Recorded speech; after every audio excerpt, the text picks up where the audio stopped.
আপনাদের সবাইকে স্বাগতম অলৌকিক জগতে। প্রিয় লিসেনার্স, আজকে যে ঘটনাটি আমি বলছি, ঘটনাটি আমাদের পাঠিয়েছেন মীর শিহাব ভাই। উনি বর্তমানে সৌদি আরবে আছেন। তো চলুন শুরু করি আজকের ঘটনাটি যিনি শিহাব ভাইকে বলেছিলেন তার নাম হচ্ছে প্রশান্ত।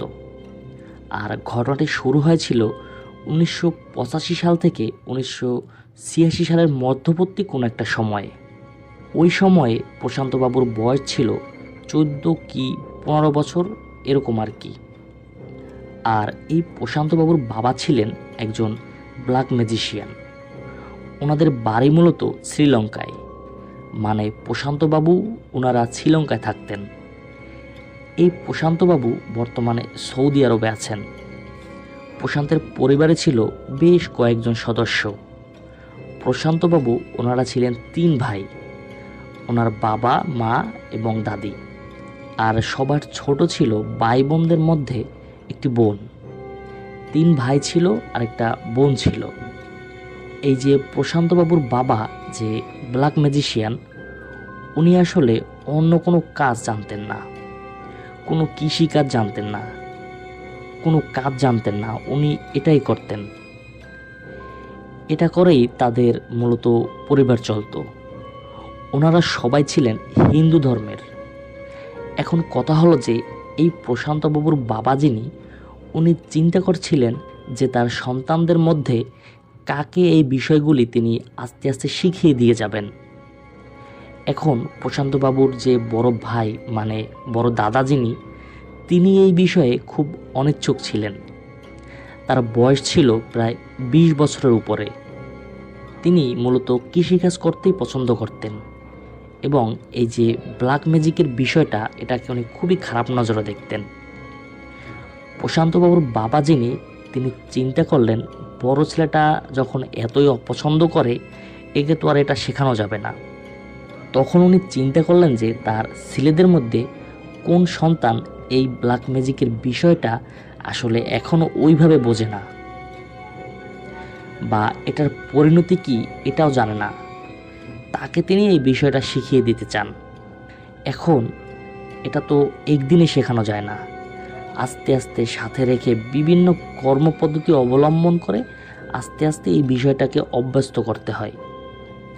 এই কারণে মূলত প্রশান্তবাবুর বাবা, তিনি প্রশান্তকে এই বিষয়টাতে ইনভলভ করানোর জন্য চেষ্টা করছিলেন। একবার কি হয়, সে প্রশান্তবাবুর বাবা যিনি, উনি প্রশান্তকে বলেন যে প্রশান্ত চলো, আমরা আজকে আমাদের গ্রাম থেকে দূরে আরেকটা গ্রামে যাব। সেখানে একটা কাজ আছে, কাজটা রাতের বেলায় করতে হবে। আমার সাথে থেকে আস্তে আস্তে তুমি এই কাজগুলো শিখবা। এদিকে প্রশান্তবাবু বলে যে না বাবা, আমি যাব না, রাতের বেলা আমার খুব ভয় লাগে। তুমি রাত বিরেতে কোথায় যাও তা আমরা খুব একটা বেশি জানি না, আবার রাত বিরাতে ফেরো, কত ভয়ের ঘটনাই তো ঘটতে পারে, আমি যাব না। ওদিকে প্রশান্তবাবুর বাবা বলে যে না বাবা, আমি তো আছি তোমার সাথে, ভয়ের কিছু নেই, চলো।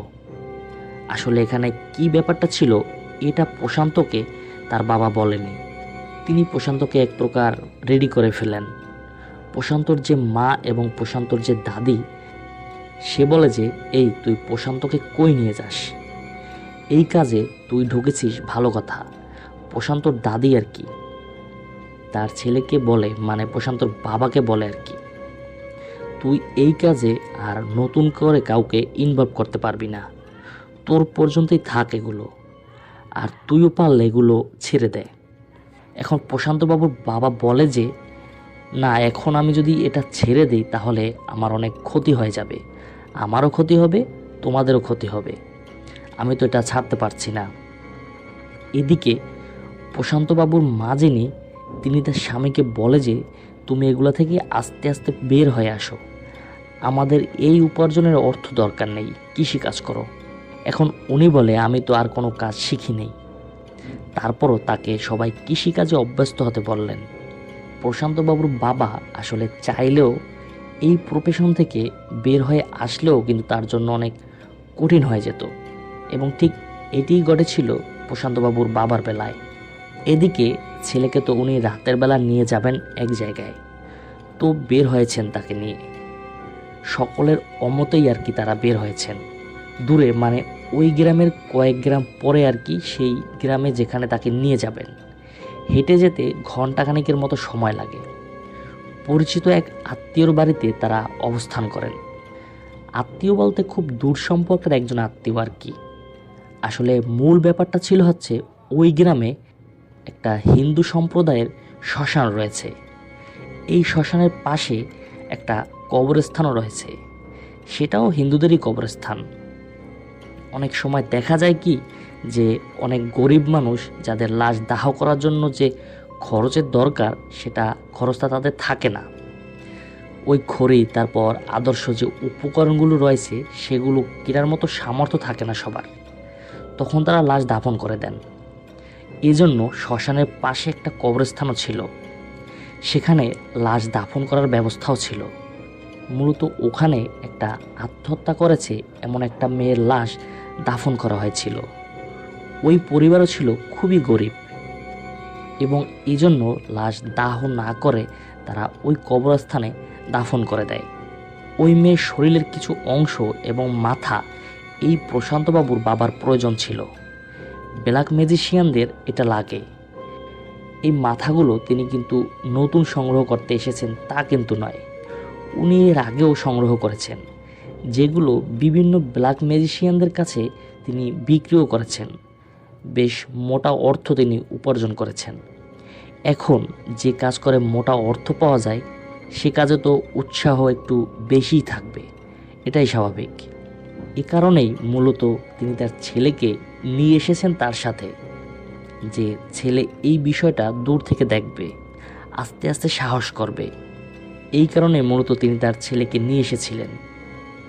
কিন্তু ওই আত্মহত্যা করা মেয়েটির লাশের সন্ধান তিনি পেয়েছিলেন তার ওই দুঃসম্পর্কের আত্মীয়র কাছ থেকে। এজন্য রাতের বেলা তিনি তার ওই আত্মীয়র বাড়ি অবস্থান নেন। রাত আনুমানিক 2টোর দিকে ছেলেকে নিয়ে বের হয়ে যান তিনি। ছেলে খুব ভয় পাচ্ছিল, কিন্তু ছেলেকে সাহস দেন, হাতে একটা লাঠি দেন এবং বলেন যে আমি যদি কখনো কোনো সমস্যায় পড়ি, লাঠি দিয়ে হালকা হালকা করে আমার শরীরে টাচ করবা, খুব হালকা করে বাড়ি দিবা, তাহলে আর সমস্যা থাকবে না, আর তোমার আশেপাশেও কিছু আসবে না। আর যদি পরিচিত কোনো কণ্ঠস্বর তোমাকে ডাকে, কখনো তুমি পিছনে ফিরে তাকাবে না। এই কথা তিনি তার ছেলেকে বলেন। ছেলেও ভয় পাচ্ছে, তারপরেও বাবার সাথে গিয়েছে। যেহেতু বাবার সাথে আছে, আর বাবার সাথে থাকলে অনেক ভয় কি জয় করা যায়। প্রশান্তবাবুর বাবা উনি কাজের জন্য বেশ কিছু জিনিস নেন, যেমন ছুরি, কাঁচি, আরও বেশ কিছু উপকরণ, সেগুলো সাথে নেন উনি সেই কবরস্থানে চলে যান। ওই কবরস্থানে যাওয়ার পর কবরস্থানের ওই কবরটি খুঁজে পেতে আসলে কোনো অসুবিধা হয় না তার, কারণ ওনার ওই আত্মীয় এমনভাবে সব বর্ণনা করেছিলেন যে অনায়াসেই ওই কবরটি তিনি খুঁজে পান এবং বুঝতে পারেন যে এটি সেই মেয়েটির কবর। কারণ যেই মেয়েটি সুইসাইড করেছিল তার বয়স কিন্তু বেশি ছিল না, মেয়েটি পরিণত বয়সে পৌঁছায়নি, এই কারণে কিন্তু সে স্বাভাবিক উচ্চতার চেয়ে ছোট ছিল, আর এই কবরটাও ছিল ছোট আর একদম নতুন কবর। এই জন্য তার বুঝতে বেশি একটা অসুবিধা হয়নি, আর সপ্তাহখানেকের মধ্যে ওইখানে কোনো কবরও হয়নি। এজন্য অনায়াসেই উনি টের পেয়ে যান এটাই সেই কবর। এখন সেখানে গিয়ে ছেলেকে এক পাশে দাঁড় করিয়ে উনি কবর খুঁড়তে থাকেন। তো আমরা যেভাবে মুসলিমরা কবর দেই, ওনারা ঠিক ওইভাবে বাঁশটা চাটাই দিয়ে কবর দেন আর কি। তো উনি খুব সহজেই অল্প সময়ের মধ্যেই কবর খুলে ফেলেন। তো কবর খোঁড়ার পরে দেখা যায় যে সাদা কাপড়ে মোড়ানো, যেটা সাদা কাফন বা সাদা কাপড় কিনা এটা নিশ্চিত নয়, যেটা আসলে সাদা কাফন বা সাদা কাপড় আদতে দেয়া হয়েছিল কিনা, ওই অঞ্চলের রিচুয়ালটা কি এটা তো সবাই জানে না, তবে সাদা কাপড় জাতীয় কিছু একটা ছিল, সেটা দিয়ে লাশটা মোড়ানো ছিল। প্রশান্তবাবু কিন্তু উপর থেকেই দেখছেন, তো তিনি দেখতে পান তার বাবা কিছু একটা বের করলো এবং একটা কেচি বের করে ওই মেয়ের মাথার চুলের কিছু অংশ তিনি কেটে নেন এবং তারপর ছুরি দিয়ে ওই মেয়ের মাথাটা দেহ থেকে আলাদা করে ফেলেন। এই দৃশ্য দেখে আসলে ওই কিশোর বয়সের প্রশান্ত খুব ভয় পেয়েছিলেন, কিন্তু তারপরেও যেহেতু বাবা করছে আর বাবার সাথে আছে, ভয়টা ওরকম তীব্র ছিল না তার। সমস্যা যেটা হলো সেটা হলো যে ওই মাথাটা কাটার পর তখন সেটাকে তিনি একটা ব্যাগের মধ্যে ভরে ফেললেন। উনি যখন ব্যাগটা নিয়ে উপরে উঠতে যাবেন, হঠাৎ করে দেখেন ওই লাশ 2 হাত বের করে তার বাবাকে চেপে ধরেছে। তখন প্রশান্তবাবুর বাবা চিৎকার দিবেন, কিন্তু তার গলা দিয়ে চিৎকার বের হচ্ছিল না। এখন প্রশান্তবাবুকে বলা হয়েছিল যে লাঠি দিয়ে তার শরীরে মৃদু আঘাত করতে, কিন্তু একটা মাথা কাটা দেহ তার বাবাকে জড়িয়ে ধরেছে। এটা দেখে ওই সময় তিনি খুব ভয় পেয়েছিলেন এবং যে ওই সময় কি করণীয় এই বিষয়টা সে বুঝতে পারেনি। তখন প্রশান্ত যেটা করেছে সেটা হলো সে দৌড় দিয়ে তার আত্মীয়র বাড়ি চলে যায়। সেই আত্মীয়কে ডেকে তোলে এবং বলে যে ওই লাশটি তার বাবাকে চেপে ধরেছে। এখন এই কথা শোনার পর সেই আত্মীয় প্রশান্তর সাথে তাড়াতাড়ি চলে আসেন। আসার পর দেখতে পান যে কবর খোঁড়া ঠিকই আছে, কবরের ভিতরে প্রশান্তবাবুর বাবা মৃত অবস্থায় পড়ে আছে। আর ওই যে ডেড বডিটা দেখে মনে হচ্ছে সেটা একদমই স্বাভাবিক। তার যে মাথাটা একটু আগে কাটা হয়েছিল, মাথাটাও জোড়া লেগে আছে, চুল টুল সব কিছুই স্বাভাবিক। এখন এই অবস্থা দেখার পর কি করণীয় তারা ভাবছিল, কিন্তু প্রশান্তবাবুর বাবার যে মৃতদেহ এটা মোটেও স্বাভাবিক ছিল না। কারণ হলো তার বাবার দেহ থেকে মাথা ছিল আলাদা, হাত পাগুলো ছিন্ন ভিন্ন অবস্থায় ছিল। এখন এই ডেড বডি নিয়ে তারা কি করবেন? বিশেষ করে ওই আত্মীয় পরে যান খুব একটা বিপাকে। একটা জীবিত মানুষ এভাবে মারা গেছে, এটা নিয়ে পুলিশি ঝামেলা হতে পারে। উনি তখন চিন্তায় পড়ে যান। তারপরেও উনি সাহস করে কবরে নামেন। প্রশান্তবাবুও কবরে নামেন।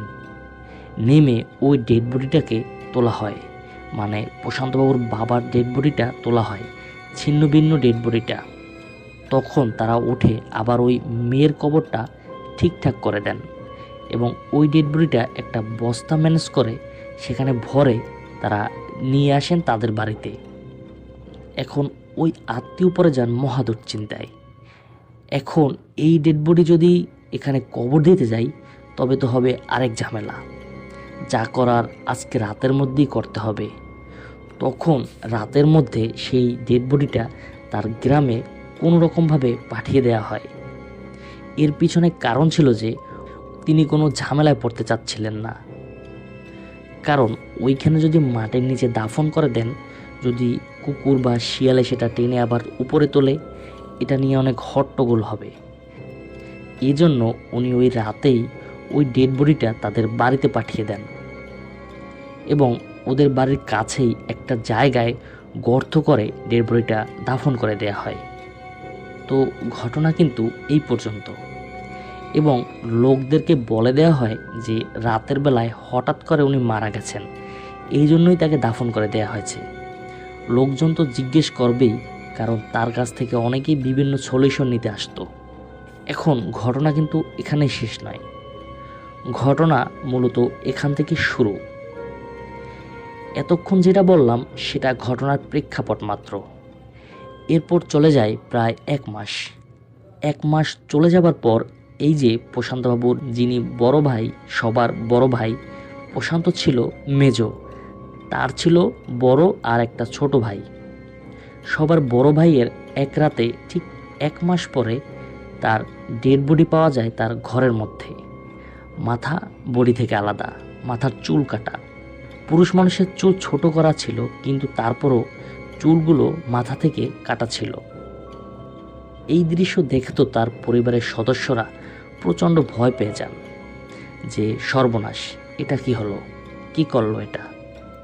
এখন পরিবারের সদস্যরা বুঝতে পারেন যে প্রশান্তবাবুর বাবা যেভাবে মারা গিয়েছিলেন এভাবেই তার বড় ছেলেকে হত্যা করা হয়েছে। এই হত্যাকাণ্ড কোনো মানুষ করেনি, কোনো অশরীরের মাধ্যম দিয়ে এটা ঘটানো হয়েছে বা কোনো অশরীরেই এটা করেছে। এখন কি করণীয়?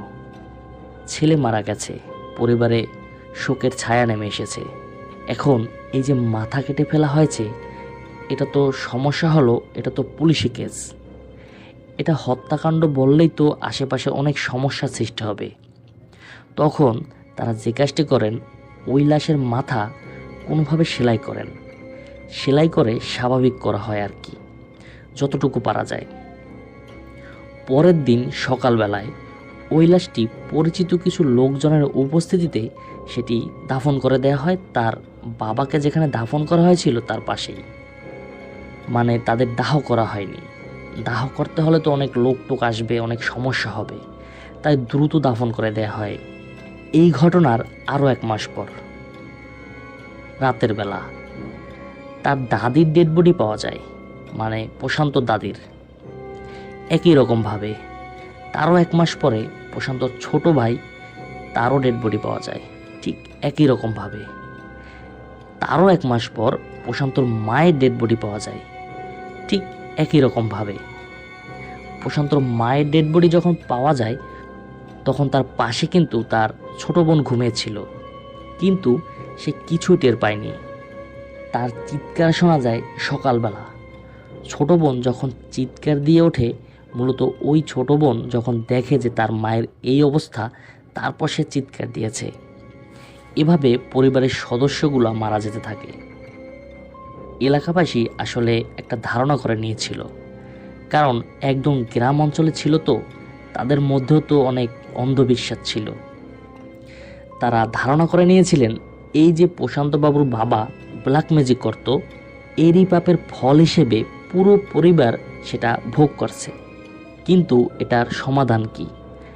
এখন পরিবারে থাকলো শুধু প্রশান্ত এবং তার ছোট বোন। এটা তো সমাধান হচ্ছে না। কিভাবে কি হচ্ছে না হচ্ছে এটা কেউই বুঝতে পারছিল না। প্রশান্তর মা মারা যাওয়ার 1 মাস পর প্রশান্ত এবং তার ছোট বোন তারা একটি অদ্ভুত ঘটনার সম্মুখীন হয়।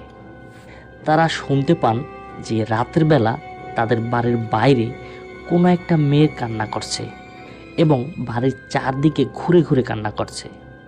প্রশান্তর বোন এবং প্রশান্তবাবু বুঝতে পারেন যে 1 মাস তো পার হলো, হয়তোবা তাদেরও সময় ঘনিয়ে এসেছে। কিন্তু দুজন একসাথেই শুনছিলেন, হয়তোবা তাদের মৃত্যু একসাথেই হবে। কিন্তু এভাবে মৃত্যুকে মেনে নেওয়া কি সহজ? সত্যিই কি সহজ প্রিয় লিসেনার্স? তারা সারা রাত ঘুমোতে পারে না। প্রশান্তবাবুর ছোট বোন যে ছিল তার বয়স ছিল 5 কিংবা 6 বছরের মতো ওই সময়। এখন সারা রাত না ঘুমিয়ে রুমের মধ্যে বসে থাকে তারা। এদিকে মা বাবা নাই, মারা গেছে। বড় ভাই নাই, একদম ছোট ভাই সেও নাই। দাদি নাই, তাদের তো কোনো গার্জিয়ান বলতে নাই। এখন প্রশান্ত যেহেতু কিছুটা বুঝতো, এই কারণে সে মূলত তার বোনকে সাহস দিচ্ছিল। কিন্তু সেও তো বড় মানুষ না, ছোট মানুষই বলা চলে। 14-15 বছরের একটা ছেলে কতটুকুই বা বোঝে। কিন্তু তারপরেও তার মনের মধ্যে সাহস ছিল। এভাবে কয়েক রাত তারা একইভাবে পার করে, রাতে ঘুমায় না। যখনই কান্নার শব্দ শুনে সারা রাত তারা জেগে থাকে। সকালবেলা যখন ফজরের আজান হয়ে যাওয়ার সময় হয়, তখন ওই জিনিসটার কান্না শোনা যায় না। এক রাতে প্রশান্ত চিন্তা করলো যে মৃত্যু তো হবেই, দেখি আসলে কান্নাটা কে করে। যখন আরেক রাতে কান্নার শব্দ শুনেছে প্রশান্ত, তখন সে সাহস করে বাড়ি থেকে বের হয় যে মরে তো যাবই, দেখি আমাদেরকে কে মারছে। আমার বড় ভাইকে মারলো, আমার দাদিকে মারলো, আমার ছোট ভাইকে মারলো, আমার মাকে মারলো, কে মারছে দেখি, আমাকেও তো মেরে ফেলবে। তখন প্রশান্ত বাড়ি থেকে বের হয়। বের হওয়ার পর তার ঘরের বাইরে উঠোনে এক পাশে দেখে অপূর্ব সুন্দরী এক নারী। সে আয়নায় নিজের চেহারা দেখছে এবং একটা চিরুনি হাতে চুলে বিলি কাটছে এবং অদ্ভুতভাবে কান্না করছে। দূর থেকে তাকে বোঝা যাচ্ছে এবং তার কাছে মনে হচ্ছিল যে এই চেহারাটা কোথাও সে দেখেছে এবং মনে করতে পারে অবশেষে। ওই যে কবরের মধ্যে যে মেয়েটাকে দেখেছিল তার বাবা, ওই যে গলা কেটেছিল সেই মেয়েটার, এটা হচ্ছে সেই মেয়ে যার চেহারার সাথে অনেকটা মিল আছে। এখন দেখার পর প্রচণ্ড ভয় পায় সে এবং দ্রুত ঘরের মধ্যে চলে আসে। চলে আসার পর সারা রাত ঘুমোতে পারে না সে। একইভাবে ভোরের দিকে সেই আওয়াজ বন্ধ হয়ে যায়। এরপর সকালবেলা সে তার মামার বাড়ি চলে যায় বোনকে সাথে নিয়ে। মামারা এর আগেও তাদেরকে নিতে এসেছিল, কিন্তু প্রশান্ত চিন্তা করেছিল যে আমরা যদি যাই ওখানে মামার পরিবারেও বিপদ নেমে আসতে পারে। এ কারণে সে অ্যাভয়েড করছিল এতদিন। এখন মামা বাড়িতে ওরা নিজেরাই যায়। মামা বাড়ি গিয়ে মামাকে প্রশান্ত বলল যে মামা, এই ব্যাপার, এখন তো এই সমস্যার সৃষ্টি হয়েছে, এখন কি করণীয়? তখন মামা বলে যে পরিবারের সবাইকে তো আমরা হারালাম, কিন্তু তোদেরকে হারাতে দিতে চাই না। এই সমস্যার অবশ্যই একটা সমাধান করতে হবে, এভাবে আর চলে না। তখন তার মামা স্থানীয় একটি মসজিদের ইমাম সাহেবের সাথে দেখা করেন। তখন ইমাম সাহেব বলেন যে সার্বিক পরিস্থিতি বিবেচনা করে আর কি উনি বলেন, আপাতত দৃষ্টিতে তার কাছে যেটা মনে হচ্ছে এই সমস্যার সমাধান কোনো বড় একজন আলেমের মাধ্যমে করতে হবে। উনি ছোটোখাটো ঝাড়ফুঁক জানতেন, কিন্তু এই ধরনের সমস্যা মানে একে একে মেরে ফেলছে এভাবে নৃশংসভাবে, এটার সমাধান ওনার কাছে নেই। তো উনি ভারতের আজমিরে অবস্থান করছেন এমন একজন আলেমের সন্ধান দেন, কিন্তু ওনারা তো থাকেন শ্রীলঙ্কায়। এখন আজমিরের পথ কিন্তু অনেক দূরে, সেখান থেকে আসা মানে বিশাল একটা ব্যয়বহুল একটা ব্যাপার তাদের জন্য। যেহেতু একটা সমাধান পাওয়া গিয়েছে যে ওখানে গেলে উনি একটা ভালো পরামর্শ দিতে পারবেন, এই কারণে সেই পরামর্শটা তারা গ্রহণ করেন এবং তার মামা বলেন যে যত কষ্টই হোক আমরা সেখানে যাব, একটা সমাধান আমাদেরকে বের করতেই হবে। প্রশান্ত এবং তার ছোট বোন সাথে তাদের মামা তাদের জমির কিছু একটা অংশ বিক্রি করে পথ খরচটা তারা রেডি করেন। তারা অনেক গরিব মানুষ ছিলেন সত্যি। এরপর তারা শ্রীলঙ্কা থেকে ভারতের আজমিরের উদ্দেশ্যে রওনা করেন। শ্রীলঙ্কা থেকে ভারতের আজমিরে আসাটা কিন্তু চারটিখানি কথা নয়, সেখানে অনেকটা পথ তাদের পাড়ি দিতে হবে। অবশেষে তারা পৌঁছান। তাদের ওখানে পৌঁছতে প্রায় 29 দিন সময় লাগে। বিশেষ করে ভারতের একটা জায়গায় আসার পরে 5-6 দিন শুধু ট্রেন জার্নি করছিলেন তারা। আসার পরে সে ঠিকানা অনুযায়ী সত্যি সেই আলেমের সন্ধান তারা পান। ওই আলেমের কাছে যখন সব কিছু বিস্তারিত তারা বলেন, তখন আলেম বলেন যে সমস্যাটা অত্যন্ত জটিল। এই বিষয়ে তিনি এই ঘটনা যারা ঘটাচ্ছে তাদের সাথে কথা বলবেন, তার অনুগত যে জিনেরা রয়েছে তাদের মাধ্যমে। তারপর তিনি সরাসরি সেই জিনদের সাথে কথা বলবেন। আগে তার অনুগত জিনদের মাধ্যম দিয়ে ওই জিনদেরকে তলব করতে হবে, তারা যেন স্বেচ্ছায় আসে। স্বেচ্ছায় যদি তারা আসে তাহলে অনেক ক্ষেত্রেই নাকি কাজটা হাসিল করা অনেকটা সহজ হয়ে যায়। তাদেরকে যদি বুঝিয়ে নিয়ে আসা যায় তাহলে আর কি কাজটা অনেকটা সহজ হয়ে যায়। বুঝিয়ে নিয়ে আসা মানে হচ্ছে তারা অনেকটা নরম হয়ে যায়। তো উনি কয়েকদিন সময় চেয়ে নেন এবং উনি ওনার অনুগত জিনদেরকে ওই জিনদের কাছে পাঠান যারা মূলত এই ঘটনাটা ঘটাচ্ছিল। তো তাদেরকে বোঝানোর পর তারা ওই আলেমের সাথে দেখা করতে রাজি হন। তারা ওই আলেমের কাছে আসেন। আসার পরে আলেমকে বলেন যে এই পরিবার বা এই পরিবারে যিনি কর্তা সে একজন ব্ল্যাক ম্যাজিশিয়ান ছিলেন। সে মোটা অঙ্কের টাকার বিনিময়ে লাশের মাথা চুরি করত, বিশেষ করে যারা সুইসাইড করত এই টাইপের। মূলত যেই কবরের মাথা চুরি করতে গিয়েছিল ওই কবর থেকে বেশ খানিকটা দূরে একটা বড় গাছ ছিল। ওই গাছে মূলত এই 5 জন জিন বসবাস করতেন। তো এই 5 জন জিন যখন এটা দেখার পর তাদের মনে খুব ক্ষোভ সৃষ্টি হয় যে এই লোকটা এইভাবে প্রতিনিয়ত কাজ করে যাচ্ছে, একটা মেয়ে সুইসাইড করেছে এবং ওই জিনেরা জানতো এই মেয়েটার সুইসাইডের কারণ। পারিবারিক বিভিন্ন চাপে সে কষ্ট সইতে না পেরে সুইসাইড করেছে। আর সেই মেয়েটার লাশের থেকে মাথা আলাদা করে সেই মাথা বিক্রি করে সেই মাথা দিয়ে আবার ব্ল্যাক ম্যাজিক করা হবে, এই জিনিসটা ওরা সহ্য করতে পারেনি। তারা বলে তাহলে তো এদের সাথেও অন্যায় হবে, যে আমরা এই অন্যায়টা সহ্য করে নিলাম। মূলত এই ঘটনার প্রেক্ষাপটে উপস্থিতভাবে ওই জিনগুলো ওই ব্ল্যাক ম্যাজিশিয়ানকে হত্যা করে। মূলত প্রশান্ত ওই দিন যেটা দেখেছিল ওই লাশ তো আসলে কাউকে হত্যা করতে পারে না। তিনি দেখেছিলেন লাশের অবয়বে তার বাবাকে হত্যা করেছে অন্য কেউ। লাশের অবয়বে তার বাবাকে হত্যা করেছিল ওই জিনগুলো। এগুলো মূলত ওই জিনদেরই ব্যাপার ছিল। এবং তারপর ওই জিনেরা নিজেদের মধ্যে তারা ওয়াদাবদ্ধ হন যে এই ব্ল্যাক ম্যাজিশিয়ানের পরিবার এরা প্রত্যেকেই অভিশপ্ত।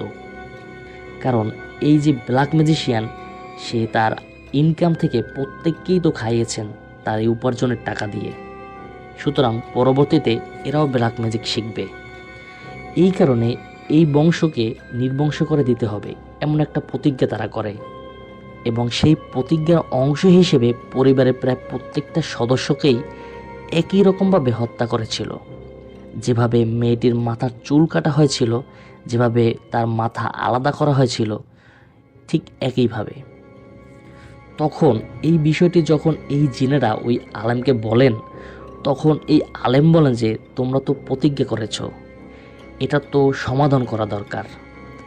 ওরা তো কোনো অপরাধ করে নাই, ছোট কয়েকজনকে হত্যা করেছ, ওরাও তো কোনো অপরাধ করেনি। তখন জিনেরা বলে যে আমরা প্রতিজ্ঞা করেছি, আমরা ওয়াদাবদ্ধ হয়েছি যে আমরা ওই পরিবারকে এই বংশকে নির্বংশ করে দেব। আর জিনেরা তাদের ওয়াদা কখনো বরখেলাপ করে না। আমরা যেহেতু ওয়াদা করেছি আমরা এটা করবই। তখন ওই আলেম বলেন যে ওয়াদা বরখেলাপ তোমরা করো না সেটা আমি জানি, কিন্তু এটার সমাধান একটা নিশ্চয়ই আছে। এখন সমাধানের পথটা বলো। তখন ওই জিনেরা বলে যে সমাধানের পথ তো নাই আমাদের জানা মতে। এখন যদি আমাদের মায়াও লাগে তারপরও ওদের দুজনকে হত্যা করেই আমরা নিবৃত্ত হব। তখন ওই আলেম বলেন যে তোমাদের যিনি আমির বা যাকে তোমরা নেতা মানো, আমি তার সাথে কথা বলতে চাই, গিয়ে বলো যে আমি তাকে ডেকেছি। তখন ওই 5 জন গিয়ে তাকে খবর পাঠান। তখন ওই আমির তার সাথে এসে দেখা করেন ওই আলেমের সাথে। তো ওই আমিরকে উনি বুঝিয়ে বলেন এই ব্যাপার, তোমার অধীনস্থ 5 জন জিন তো এইরকম একটা প্রতিজ্ঞা করেছে, এখন এর থেকে নিবৃত্তি করার উপায় কি। তখন ওই আমির কিছুক্ষণ চুপ করে থাকেন। চুপ করে উনি ভাবছেন যে কি করা যায়। অবশেষে উনি বলেন যে হ্যাঁ ঠিক আছে, এটার সমাধান আছে। তো তখন উনি আবার ওই 5 জন জিনকে ডাকেন, জিনের সর্দার আবার ওই 5 জন জিনকে ডাকেন ওই আলেমের উপস্থিতিতেই। ডেকে বলেন যে তোমাদের প্রতিজ্ঞা ভঙ্গের কারণে তোমাদের উপর কোনো অভিশাপ নেমে আসবে না, একটা সলিউশন আছে, এবং এই সলিউশনটায় ওদের প্রতিজ্ঞাও রক্ষা হবে এবং ওরাও বেঁচে যাবে। এখন সলিউশনটা কি? তখন ওই আমির জিন, যে জিনদের মধ্যে নেতা, তিনি বলেন এই যে ওরা প্রতিজ্ঞা করেছিল এই বংশকে নির্বংশ করে দিবে, সুতরাং ওদের যে বংশ সেই বংশটাকে পরিবর্তন করতে হবে।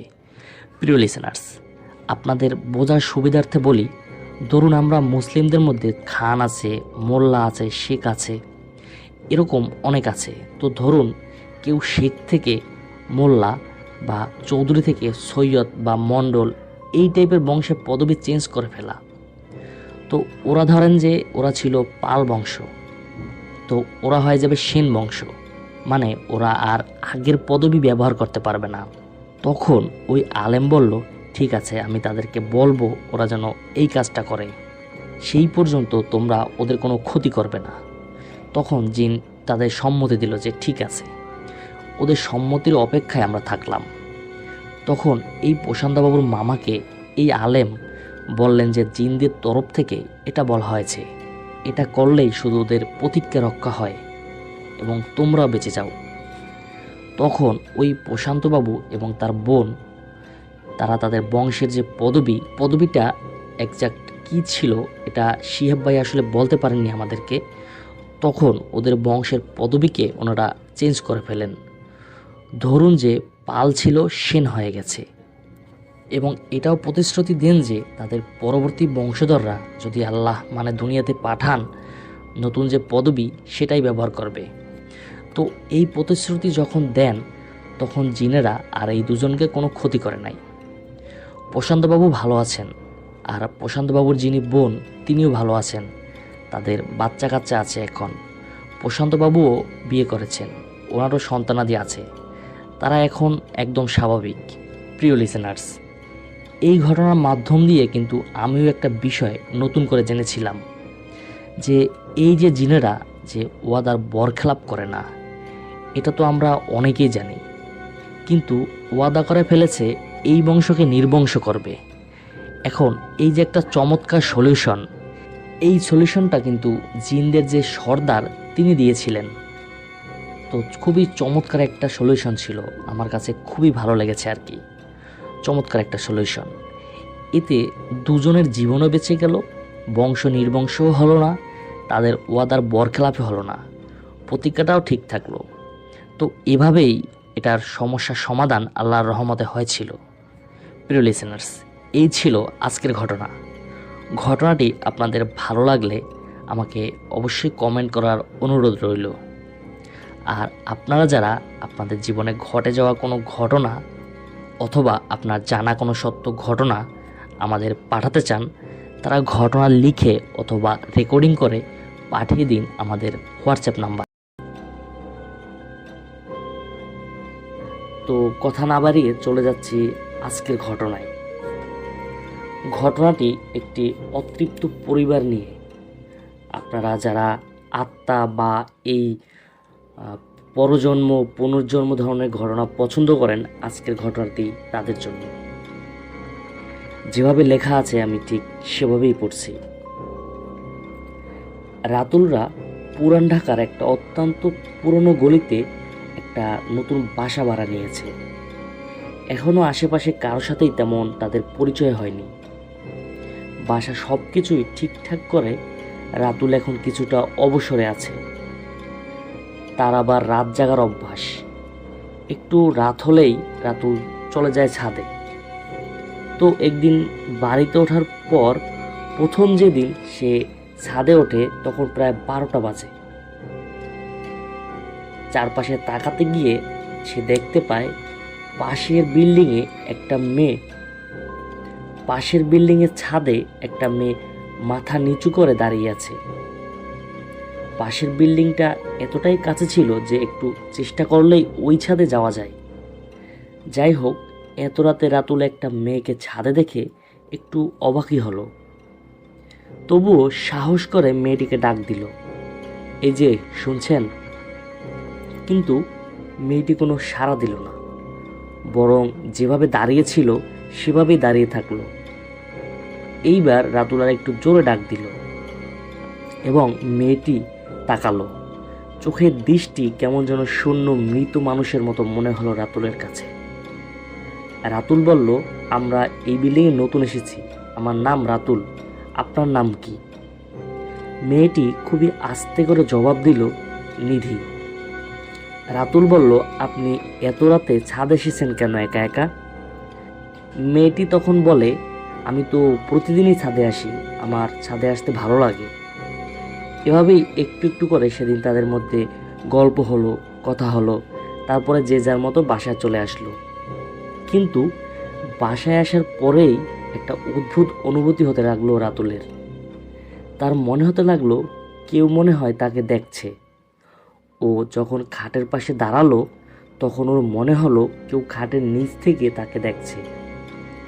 এক্ষুনি হয়তো তার পা ধরে টান দেবে এমন একটা অনুভূতি। আবার যখন ওয়াশরুমে গেল মনে হলো ভেন্টিলেটর দিয়ে কেউ তাকে দেখছে। এভাবেই তার দিন যেতে লাগলো। আর এদিকে প্রতি রাতেই ছাদে উঠে সেই মেয়েটির সাথে তার গল্প চলতে লাগলো। এটা যেন একটা নেশার মতো হয়ে গেল রাতুলের। এভাবেই চলতে থাকলো রাতুলের দিন। রাতুল এক সময় খেয়াল করলো নিধি কখনো হাসে না। ব্যাপারটা ওর কাছে একটু অদ্ভুত লাগলো। ও ভাবলো হয়তো বা এটা ওর স্বভাব। তো একদিন হঠাৎ নিধি বলল, মার্চের 15 তারিখ আমার জন্মদিন, তুমি এসো। রাতুল বলল, কখন যাব? তখন মেয়েটি তাকে বলে, 10টার দিকে এসো। এটা শুনে রাতুল একটু অবাকই হলো। এত রাতে তো কেউ দাওয়াত দেয় না। কিন্তু রাতুল মেয়েটাকে কিছুই বলল না। সেদিন ছিল 12 তারিখ। পরের 2 দিন রাতুল ছাদে যায়, কিন্তু মেয়েটিকে দেখে না। ভাবলো হয়তো ব্যস্ত। 14 তারিখ রাতে রাতুল একটা ভয়ানক স্বপ্ন দেখলো। রাতুল দেখলো যে একটা বদ্ধ ঘরে সে আটকে আছে। সেখানে একটা ফ্যান ঝুলছে। ফ্যানের 3টা পাখার সাথে 3টা বিকৃত লাশ ঝুলছে। আর সেখান থেকে রক্ত গড়িয়ে তার গায়ে ছিটকে ছিটকে পড়ছে। প্রচণ্ড আতঙ্কে রাতুলের ঘুম ভেঙে গেল। কিন্তু রাতুল এই ব্যাপারটাকে শুধু স্বপ্ন ভেবেই উড়িয়ে দিল। পরের দিন রাতে নিধির জন্মদিনে যাওয়ার জন্য সে বের হলো। যেহেতু পাশেই বিল্ডিং, তাই একবারে 10টার দিকেই বের হলো।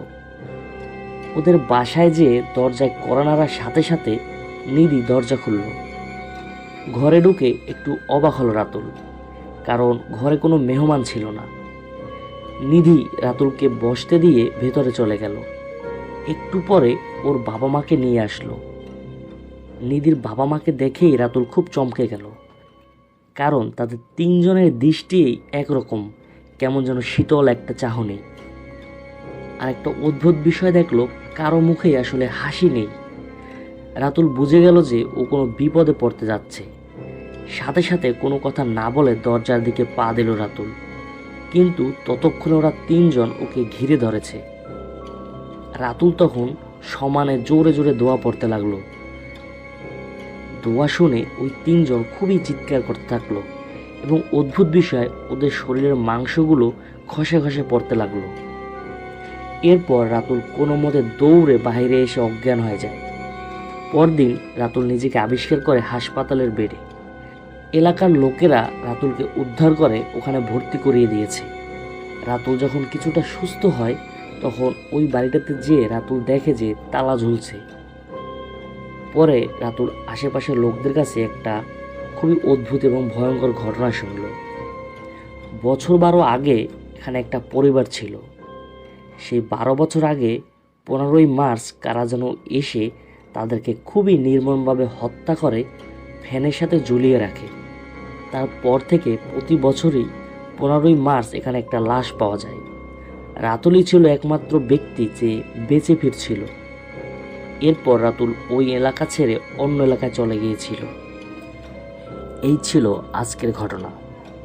আপনারা এতক্ষণ শুনলেন রাতুলের জীবনে ঘটে যাওয়া এক ভয়াবহ অভিজ্ঞতার কথা।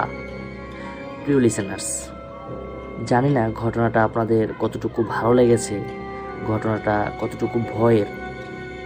যদি সামান্যতম ভালো লেগে থাকে অবশ্যই আমাকে কমেন্ট করে জানাবেন। আর আপনার জানা অথবা আপনার সাথে ঘটে যাওয়া এরকম সত্য ঘটনাগুলো আমাদের সাথে শেয়ার করার অনুরোধ রইল। ঘটনা শেয়ার করার জন্য ডিসক্রিপশন বক্সে আমাদের হোয়াটসঅ্যাপ নাম্বারটিতে আপনার ঘটনা লিখে অথবা রেকর্ডিং করে পাঠিয়ে দিন আমাদের কাছে। পরবর্তী ঘটনা শোনার আমন্ত্রণ জানিয়ে আজকের মতো এখানেই বিদায় নিচ্ছি। আসসালামু আলাইকুম।